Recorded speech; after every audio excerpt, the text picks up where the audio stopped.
hello friends बरायबाय चेनेलाव फिन खनसेबाव आसा खालामो नोंथांमोना बयबो मोजाङै दङ दा मोनसे गोदान साख्रि लेटेस्ट आपडेट बेनो जाबाय एपीएससी लेभेलाव एबा अफिस लेभेलावहाय ग्रेड 4 साख्रि फैदों ओके माने ग्रेड 4 साख्रि आरो मिनिमाम क्लास 8 पासनिफ्राय नोंथांमोना एलिजिबल जानाय लोगो लोगो एप्लाइखौ खालामनो हागोन आरो मोनसे बाथ्रा आं मोनसे डिसक्रिप्शनाव मोनसे पीडीएफ फाइल होबाय बेनो जाबाय आईबीआव गोदान साख्रि फैदों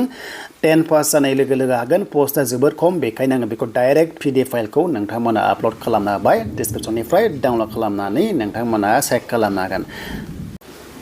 स' दायो जों फैबाय एपीएससीनि वेबसाइटआव आरो फैनाय लोगो लोगो बेनो जाबाय ग्रेड 4 दा बिनि अनलाइना जागायबाय दा बिनि लास्ट डेटखौ जों नायगोन बेखायनो अफिसियेल पीडीएफ फाइल डाउनल'ड खालामबाय नोंथांमोना लिंकखौ मोनगोन डिसक्रिप्शनाव नाथाय मोनसे बाथ्रा पोस्टआ ओरैबायदि खम अनलि 20 पोस्टआ दङ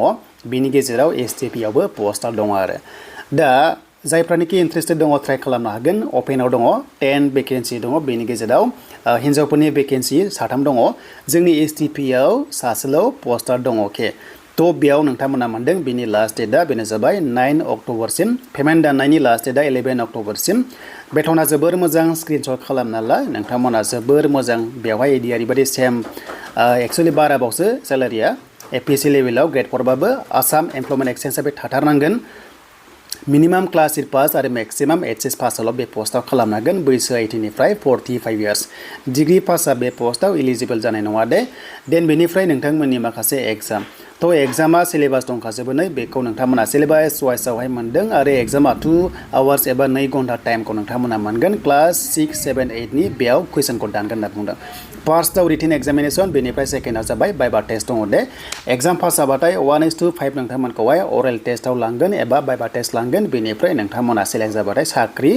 बेनो जाबाय ग्रेड 4 हिसाबै आरो दा बेखिनियानो दिनैनि फिसा आपडेटखौ लाग्रोदो एन्ड एग्जाम फिसा 47.20 पेमेन्टखौ अनलाइन पे खालामनांगोन